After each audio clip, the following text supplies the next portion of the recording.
Ito na guys yung talbos ng gabi. Hugasan po natin siya. Isa-isa po hugasan natin ng maigi. Yan. Yan na siya guys. At kapag nahugasan na, ganito lang pong ginagawa mga ka-idol. Bibilugin natin siya. Ganyan.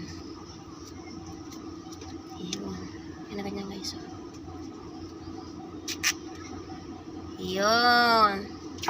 Pagka ganito guys, okay na siya. Tabi na natin yan. Guys, yung ginawa ko kanina. Yan. Malinis na po yan mga ka-idol kasi hinugasan ko na yan 1 by 1 para siguradong malinis talaga siya. Ayan, ready na po. Gagataan.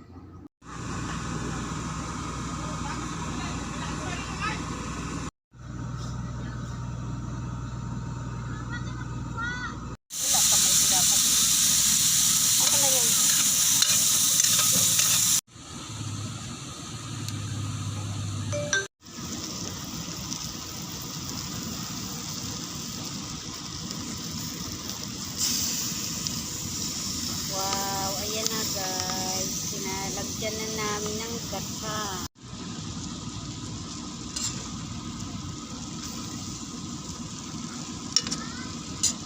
Yawa talaga malagod na yayayot natin. Tingnan niyo ako pag nakikita ko sa wall ko si Ibiit.